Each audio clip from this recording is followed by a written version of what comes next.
should I say, I like to use the black automotive enamel with hardener, and then put a little clear over that. You know, I bought this gallon at the flea market. I was going to offer him $10 for a gallon of this, take a chance. I'd ask him how much you want.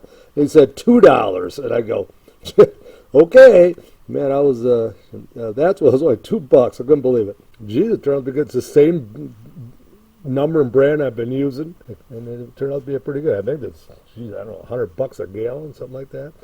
I wasn't going to haggle with them. I've had some people I'd sell stuff to. When I had some automotive parts, they're excited about the price, and they still try to haggle you down. Just to elaborate, I recall I went to Hershey, selling some. I had a very unusual coil, a very strange looking thing, and I had $10 on it. Some guy comes up and said, "What do you want for it?" I go, $10, and he goes, "Will you take 5?" And I go, "Sure, why not?" You know. Then after he gives me $5, he goes, "You know what this is? This came off a '03 curved dash Cadillac, and these are probably worth about $100." I go, "Do you feel real good about yourself now?" Jeez, what a jerk. I'm giving a little quick scan of my tool collection. I'm trying to put together a little museum here before I die. It's the first beautiful day of spring in end of February here. Man, what a day. It must be 50s. Anyhow, I should be pulling that transmission out and cleaning it up outside. Nice view today. My buddy Ringo Rongo, big time drummer, he needs a compressor. I told him, I got one down in the woods. Found it on the side of the road. I think you might be able to fix it up. And I'm dying to go find that, check on the tire iron and the parts Avanti that I purchased. I think it was the end of last summer. So we got to take a little time out and take a little hike. Well, I went down and got the compressor, found the wheelbarrow, and I got about halfway up the driveway, and I was starting to get a little tired out. And then I said, "Oh my God, I still didn't go check out the Avanti." So that's our next step. There it is. This is the Avanti parts car / restorable car. Here's the second Avanti I purchased, $2,200. Because I've seen some very desirable parts on it. I needed to really make mine nice. I'll explain it later. Camera's starting to go dead, and we gotta see if it's got a tire iron. And we gotta get back to working on that tranny. I guess what I'm trying to say, a lot of guys my age acquired vehicles for a lot of guys my age that picked up projects of somebody else's, or they didn't quite get it finished before they died or passed on. But and I'm same with me. So I'm 67, so I'm trying to get some things done before I pass on. I can't wait to pick up some of the things I've acquired and pass on the stories from the vehicles I purchased. Okay, I've been in here before. I never looked it over good. Here's the tire thing. Just like the other one. The felts are long gone. This car was turquoise, and they painted it white, and then they put primer on it. Mine was originally gold. I'm actually doing the color of this one here. Oh my God, here we go. Ooh. It's got a rubber on it. Well, you know what? I can't wait to get back up to the house. This is like it's like the shoe, and Cinderella's up at the house. We gotta see if she fits. Suspicious of this rubber that's around there. There's no way that's Avanti, the one that came like that, do you think? Because it wouldn't fit into the... Okay. I'll tell you a story about this old girl. This is the old 1530. McCormick Daring from Family Farm here. In time, if I can bore you to death with some of my stories, we'll tell you about it. As I was saying, I got about a 6-day countdown before they carved me up like a turkey. So we're just heading out of the woods, and then I'm looking up the driveway. I go, "What the heck's that thing in the driveway?" It's the wheelbarrow with a compressor. Sure, Ringo around. But I'm walking home, see if I can get into that transmission cleaning, and I'm gonna just send the boy down. He can wheel her up the rest of the way. I got my exercise. Well, on the way back up, see the back of the barn, the old calves pen, hunk of plywood falling off. Winter is going to be coming here. We're going to get some more cold days, so I got to hurry up and patch that up before I get back to Studi. And I think it is important not to be too preachy. You know, keep people's memories alive. You might learn something from people that we shared this time on Earth with. No one really knows what happens to you after you die, no matter what your religion. Nobody knows after you've passed. But it is important, I feel, and is good. Be a decent person. Help other people when you can. Anyhow, you're welcome to correct anything I state. Okay, the sun's going down, and I want to get these parts cleaned up, washed up, because the weather's going to go downhill next few days. Frankie, what are you up there? I think you can take your mask off. Draw your Frankenstein. And I'll bring it back to life. My son just recently told me there's a fancy pants microphone on top of this thing I hadn't been using. So we'll see if it's any different. First, got to go look for a good crappy brush. That's one that you can use for cleaning for gas and things. I guess got the other style too, but yeah, the wiry ones are okay. But I mean by kind of a crappy, when they start getting down like that with a hardening halfway in, it's not really too good for trim work on your house, but still good for cleaning oil. This is the last dirty phase of this project. Going to get a putty knife. It helps a little bit. With a screwdriver, dig around a little with. And there's the cross member. We're going to clean that up, but that's pretty nice original black paint underneath that crud. No real rust. I mean, this car was taken pretty good care of, as far as weather-wise. Oil pan. Going to clean that up a little bit, and torque converter. This piece I don't think even goes with the car. I don't think. That. The oil pan, I was going to point out, it was difficult getting that out of the vehicle because every time I dropped the angle like this, I knew the oil pump pickup was going to be deep, but when it kept grabbing, the way this was designed, it kept grabbing this shielding here, which probably isn't that critical. That's when I was getting a little scared on taking the oil pan off. I was hoping, luckily I didn't have to raise the engine, take the motor mounts off. Here's a wonderful tool here. It's an undercoating gun. I can't remember where I got it, auto parts. It's for undercoating, but I put it in gas because take a half a day to get that old steam cleaner going. So this works fantastic for little jobs. And for the environmentally conscious people, I've got the plastic here, and we're going to collect the spooge and properly dispose of it. I'll get some gas, a spray gun, semi-crappy brush. So now I'm going to work on this a little bit first. Oh, I'm wearing glasses because I can just see better. But just with a little bit of that gas flies back in your face, and it'll wash out your eyes. You probably won't be blinded for life. I recommend it. It's kind of good to wear some goggles or something. When I had my eyes examined at this age, and the doctor goes, "Oh, I see you got a lot of scratches there." Like, what do you mean scratches? He goes, "Yeah, your eyes are just like on your skin. You get a cut or a scratch, it leaves a scar." I go, "Really? I don't really see much different." And he goes, "Probably wouldn't notice, but you can tell I'd been around." Abusing him a bit, so eyewear is good. After I clean transmission, I'd come in the shop and I drop my camera on the cement floor. So we're doing a little test right now. It was horrible. My $300 camera. I am just absolutely shocked that this camera still works. I tell you, this viewfinder flip out thing here, it was dangling, and if the wires are pulled out, got some tweezers and put her back together, and the body was, the top of it here was popped loose. Anyhow, got everything all cleaned up nicely. I do think people should be a little conscientious of their environment. I always kid and say I'm down to just burning one tire a day. No, I don't. Anyhow, transmission, look at it. So I got her all cleaned up, washed up nice, and the other parts as well. And next phase, I'm going to clean this wire brush the tranny up and clean up best I can and find somebody that is reputable at rebuilding this transmission. And I'll tell you, it is a one heavy freaking cow.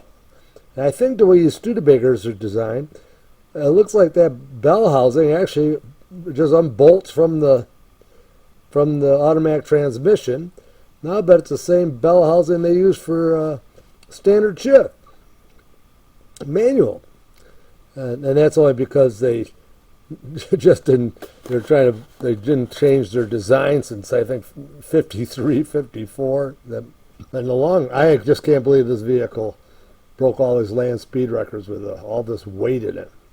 Fiberglass body with the Paxton supercharge, and it's just amazing. I don't know if I got a little video of this yet. I'm just trying. Here's an old Keystone. This is the look I'm going for. I like using some of my own acquired parts through the years. But I clean these rims up. I haven't sandblasted them, but they're looking pretty pitted. So I don't know if I go to all the trouble sandblasting them, whether they'll leak or not. Next phase, clean up the transmission, find somebody to rebuild it. I have to get back underneath and clean that up a little nicer. When I steam clean it, they're just pretty, even with the tranny in it, it's pretty clean under there. Clean the bottom of the gasket off the engine, and as I say, I'm trying to get all this before I'm immobile because of my shoulder. Okay, we're moving right along. Good. I get all my worst things done. Hopefully, if I live through the surgery, I'll be able to still do a little bit of assembly with a gimped up arm. One more thing. I tell you, you can hear it moves around, rattles. I can hear pieces of plastic inside this camera. And it still works. It is February and the weather is going downhill.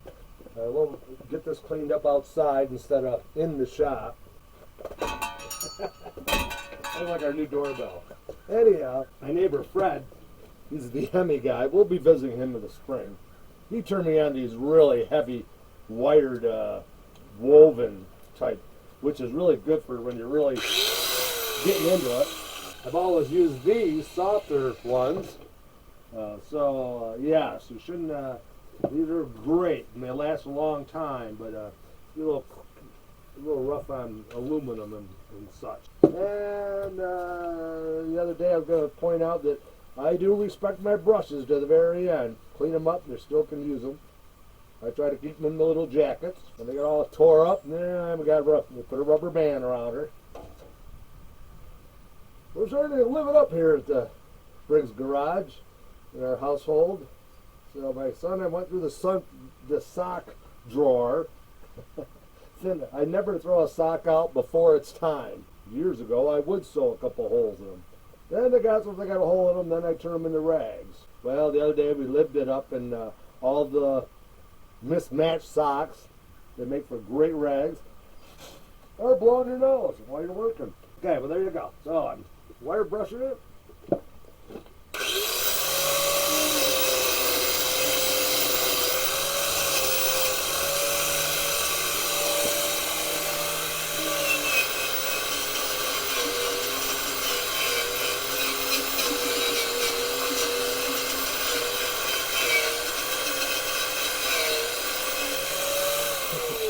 Believe me, you can't hurt this calf. Oh my God, these are totally moly. Oh, I took the linkage.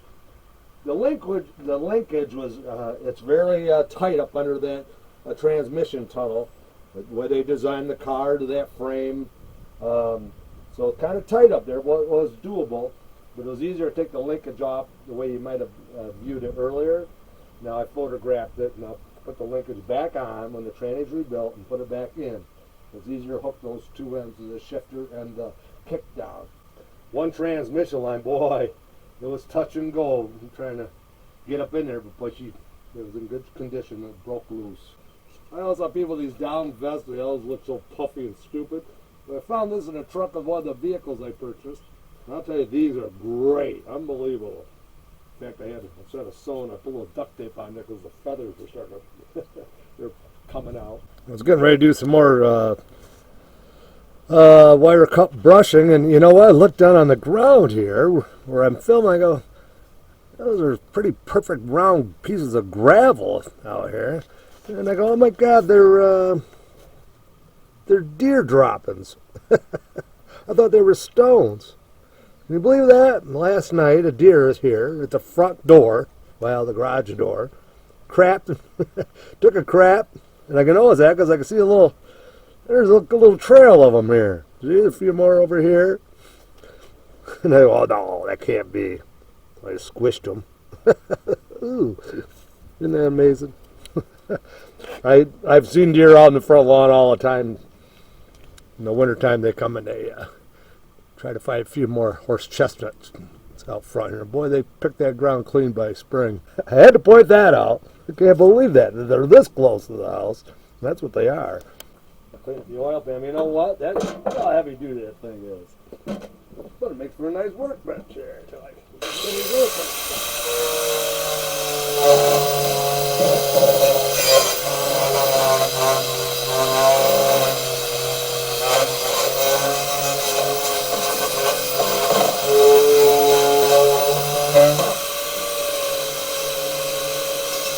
When people stop sometimes, I like to visit with people, but I'm kind of busy with something.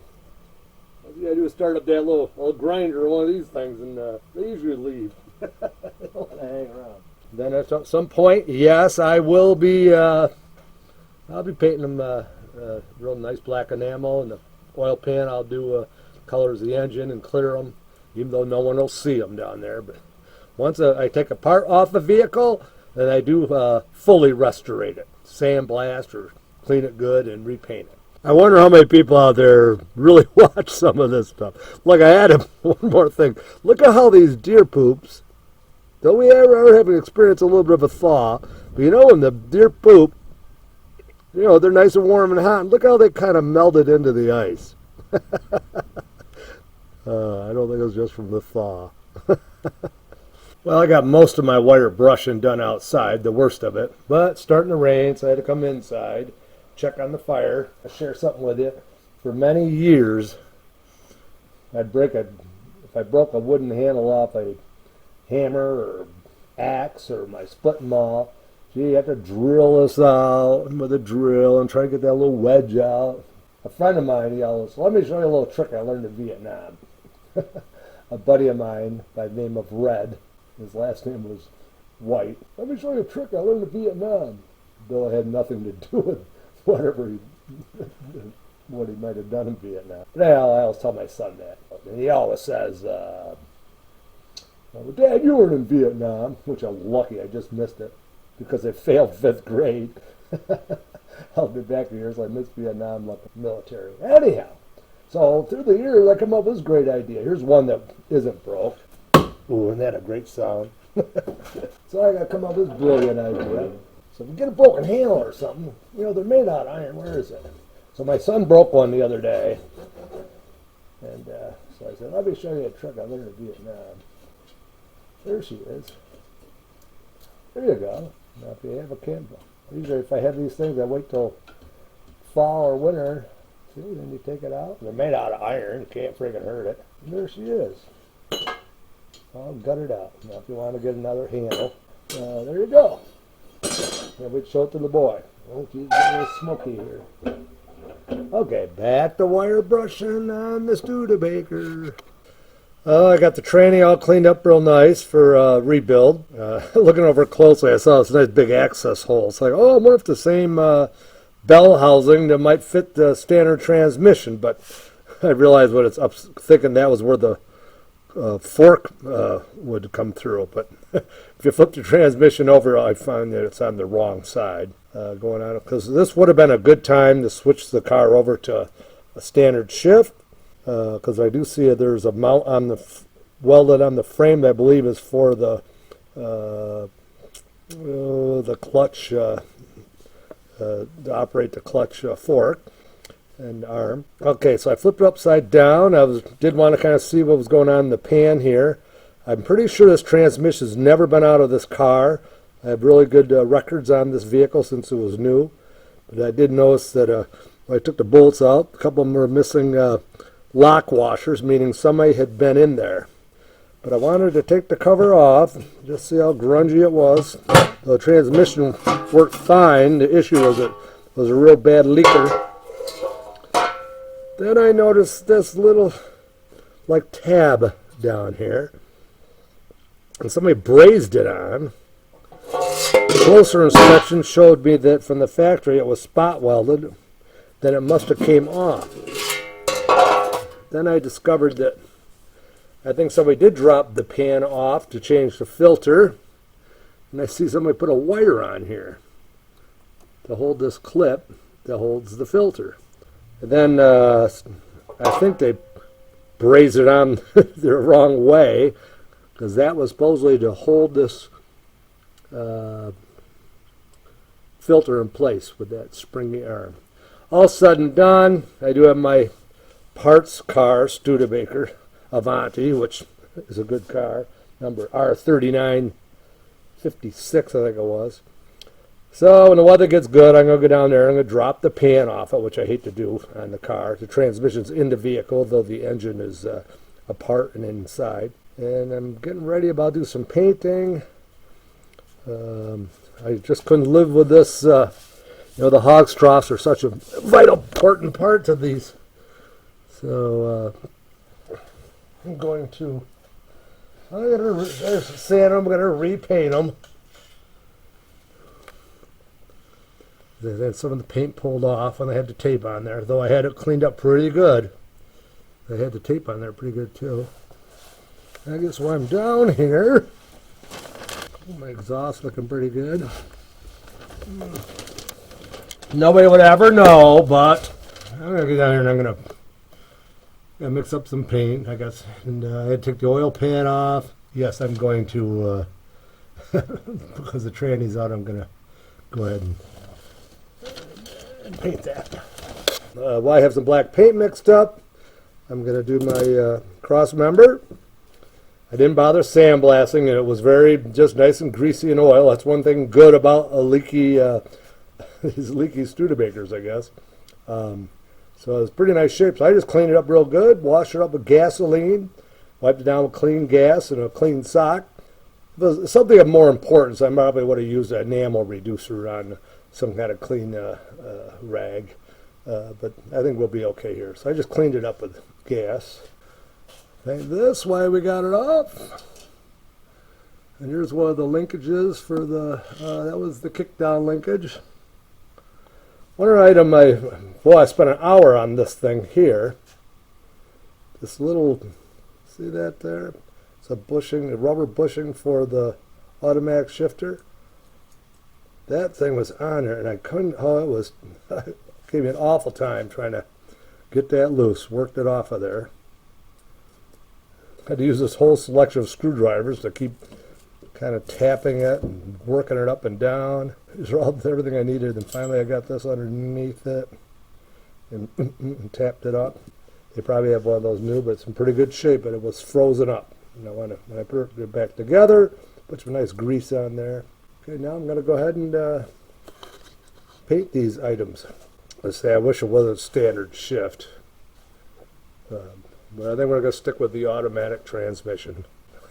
Occasionally I have a lady friend that might want to drive me around. They don't always know how to drive manual, so I'm going to keep her in automatic. I'm pleased with my repaint of the hog troughs. Again, I like to use nice black enamel, then I use a clear hardener over that. One thing I discovered when I steam cleaned and prepared the undercarriage from the factory, Studebaker used some sort of a real thick red primer. And it even looked like it was like spread on in some places. That wasn't sprayed on. So I probably could have got these, I could have got these really sand them smooth and it would have really been, but I kind of left it. That's the way it was underneath there. So I'm happy with that. And here's something nobody will ever see is the transmission tunnel. And right now I have the oil pan out of it. Sure looks nice down here. And there again, I black enamel, follow it up with some clear. And my two pieces of linkage, shifter linkage and kick down. And then there's a lower cover for the transmission.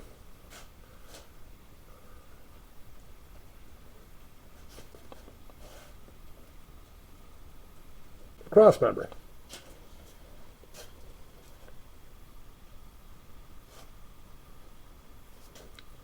Oh, I just love that black enamel and clear. In the future, you just wipe it off, wash it, hold it shine for many years. My cross member came out pretty good, but I see a couple spots here where it touched the cardboard when I flipped it over. So of course no one will ever see that under the vehicle. Here's a little trick I do instead of I have paint brushes. Then instead of getting the brush, and then you got to clean it. So then just do a little dab like this. You can do it with a Q-tip. There we go. You know, there's one on the end here too. There. I'm almost happy. And then I put some enamel reducer in a nice jar. That makes for nice touching up when we get closer and closer to the restoration being complete. And I got 2 days left before I have my shoulder surgery. So at that point, I'm going to buff the car one more time. Then I can do some reassembly. Though I'll be somewhat incapacitated.